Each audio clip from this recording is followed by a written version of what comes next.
Hi, Marshall. Thank you so much for being here. We're talking, chatting with friends about how to win friends and influence people, breaking it down for folks to understand this sort of seminal book, but also make it more relatable to, this sort of day and age. I'm speaking with Marshall Toplansky, who I've known for quite a while now. I started working with you, Marshall, I think way back at KPMG when we acquired I don't know if it was a startup or business, but Wise Windows. I mean, you came aboard as a managing director, and you've gone on to other things, and we worked on product development and human-centered design type work. And so, as somebody who's done a lot of leading and directing, collaborating, and as someone who's I consider both a mentor and a friend. I wanted to kick this book off with you because I think this chapter is really important and also can be really problematic. So before we kind of dive in, the chapter we're talking about is don't criticize, condemn, or complain. It's part of the fundamental techniques for handling people, which is a little disingenuous and weird, right? So before we go into that, though, can you give us a little bit more about your background? Well, it's funny when you talk about not criticizing or complaining or disagreeing. My experience now from 40 years of being in the business world is that business is, in fact, a team sport. And so it requires you being able to attract people, to get them to see things your way, and confrontation tends to get in the way of that. People tend to gravitate toward positive people and people that are going to empower you to do the things that you want to do. So disagreeing with them, being disagreeable, being positional tend to chase people away. So it's not like you should be a wimp and never disagree with anybody. Quite the opposite. In fact, you have to find ways of disagreeing with people without being disagreeable. And so that's kind of the key concept. So typically what that means is listening with a very open ear and an open mind to what people have to say, and not shutting them down, and listening, hearing what they say and say, that's interesting, tell me more. And really feeling in your heart that that's something that you care about, that you care about listening to them. That's kind of the essence of it. You find all sorts of people who are driven for whatever, personality quirks they might have or bent in life to having to get their way, and they have to assert themselves and be very, very strong about it. Maybe it reflects an underlying insecurity that they might have that they're not going to get their way, whatever it happens to be, right? People are going to act in a particular kind of a way that may not be particularly positive. You have to figure out ways of rolling with that. You have to figure out ways of turning that either positional energy or negative energy into something positive, so that people want to be around you. I have found so many different styles in business. I've found kind of that Sherman tank kind of mentality of, I'm going to direct things and we're going to go and this is exactly where we're going. Don't bother disagreeing, or it's my way or the highway kind of thing. That's always very, very difficult. If you can put a genuine question in when people are acting that way and say, help me understand.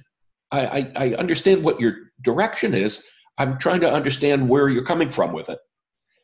Get them to open up. You generally find some kind of an assumption that someone's making that you can then glom onto and say, well, that's interesting. You're thinking of it this way. I'd never really thought about it that way. I've always thought about it this way.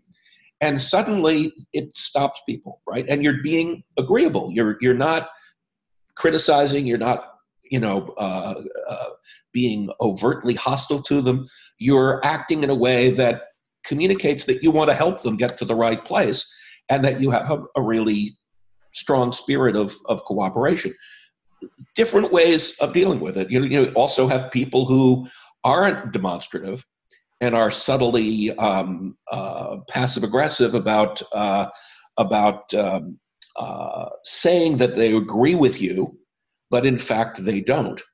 And so you have to kind of do the opposite. You have to suss out of them what it is that they're really thinking, so you can make sure that they're on board, or that at least you're on the same page. That phrase, hey, you know what, let's make sure we're all on the same page, is a wonderful little term of art that you could use in these kinds of things, because it doesn't say, I'm disagreeing with you. It's just saying, making sure, let's make sure we're aligned. And I found that to be kind of a useful technique. Yeah, there's so much in there. I love everything you just said about everything from energy. There was something that that you said that I really liked, because I think one of the challenging things with this book is it feels really disingenuous, because it talks so much about being sincere. And every time I read sincere, it kind of comes across as insincere. But I like the feeling in your heart. And so, and I think you'll relate to this, because I think both of us are pretty strong on the ideation spectrum. We can be kind of wacky and creative, and we're okay with that. And I one of the things that you reminded me of, you said figure out ways, and I think that's what I like as a creative, applying my creativity to this sort of social human problem, right? Getting creative about ways to connect with people and figure out how to get creative, and almost finding out how to listen better. Yeah, and, and it's interesting.